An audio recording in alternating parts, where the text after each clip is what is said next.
Around 250 million years ago, Earth looked nothing like it does today.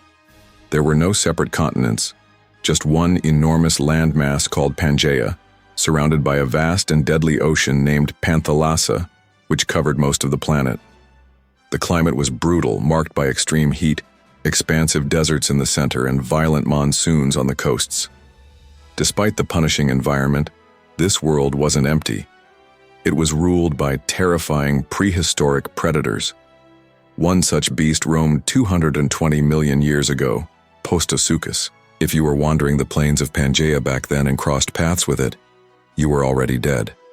This predator, roughly 20 feet long and nearly 950 pounds, resembled a walking tank. Its body was wrapped in bony armor, and its powerful legs allowed it to chase down prey with frightening speed. Its skull was massive, filled with serrated blade-like teeth capable of crushing bone and tearing flesh with ease. Though it looked like a dinosaur, it wasn't one. It was older and perhaps even more terrifying. But Postosuchus wasn't alone. Another apex predator, Saurosuchus, was even larger and more imposing. Weighing over 2,000 pounds and stretching 23 feet long, Saurosuchus was built for domination, not speed.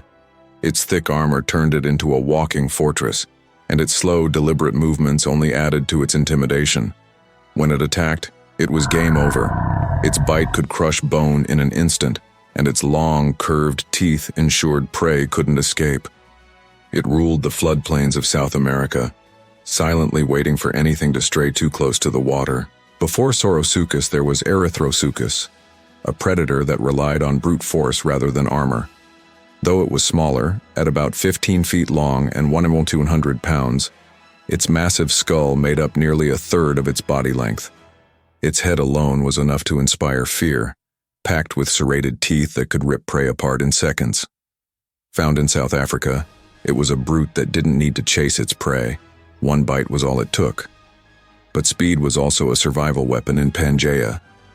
Liliensternus, a fast, agile predator, proved that size didn't always matter. At 17 feet long and weighing 400 pounds, this predator was a relentless pursuit hunter. It didn't wait for prey to come close. It ran them down, using powerful legs and sharp talons to catch and tear apart its victims. Found in what is now Germany, Liliensternus relied on speed and precision over brute force. Not all threats came from land. Beneath the rivers and swamps of Pangea lurked Smilosuchus, a 20-foot-long, 1,470-pound aquatic predator that resembled a crocodile, but wasn't one. This phytosaur had a long, narrow snout lined with razor-sharp teeth and eyes and nostrils placed high on its head, perfect for lurking just beneath the water's surface. It hunted anything that came too close: fish, amphibians, even land-dwelling animals, and could even chase prey onto land when necessary. Then there was Carnifex carolinensis, the Carolina butcher.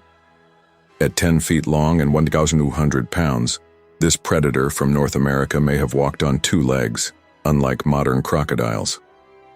Its sharp serrated teeth and strong limbs made it a fast, aggressive land hunter that slashed and chased rather than waited in ambush.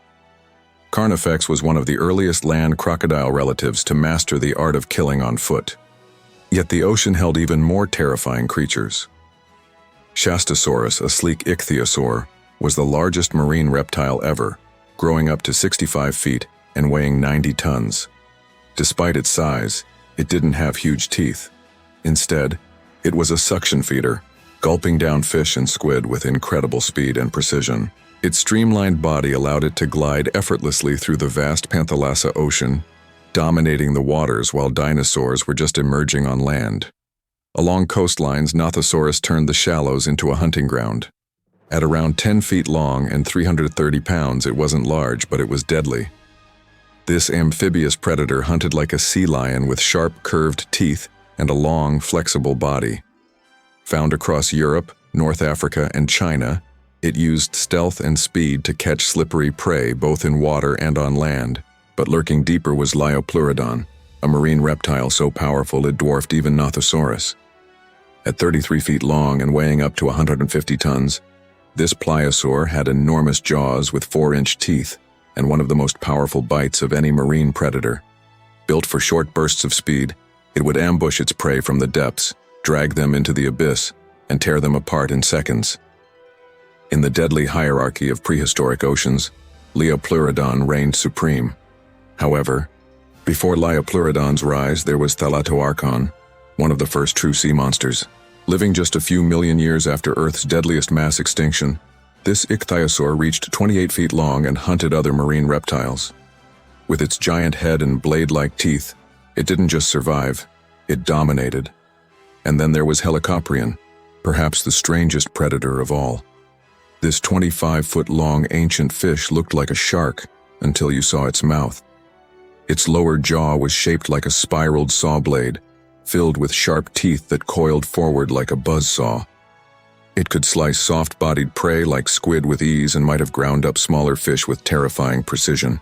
Though it lived before the first dinosaurs, Helicoprion showed that even in the earliest oceans, evolution was already experimenting with nightmarish designs. These creatures of Pangea and Panthalassa ruled their respective realms with claws, teeth, speed, and cunning.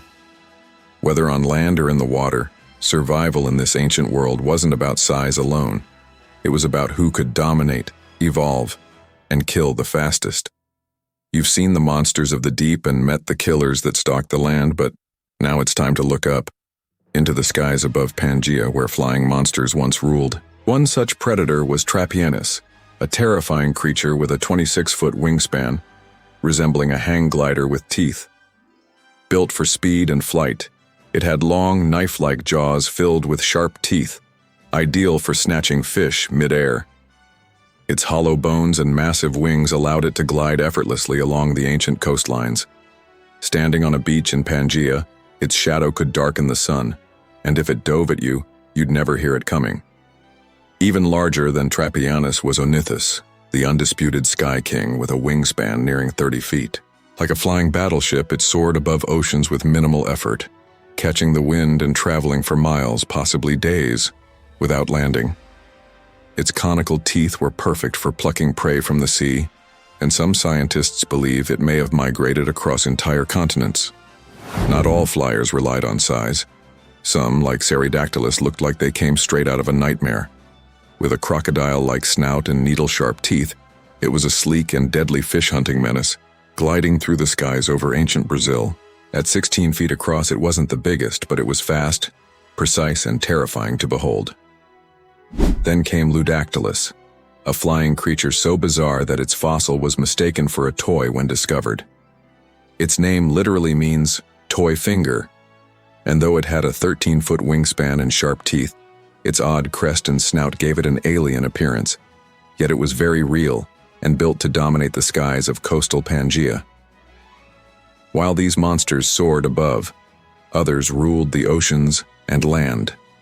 Pangea, the vast supercontinent, began to split apart, triggering massive climate shifts. This chaos marked the dawn of a new age, the Mesozoic era, which began 252 million years ago and would last over 186 million years. During the Triassic period, Pangea was mostly desert, surrounded by a single massive ocean called Panthalassa.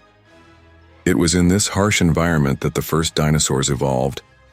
Although we often imagine dinosaurs as massive beasts like the Tyrannosaurus rex, research shows they evolved from small ancestors. In Madagascar, scientists discovered a tiny dinosaur relative named Kongonophon kili, or tiny bug slayer, which lived around 237 million years ago and stood just 10 centimeters tall.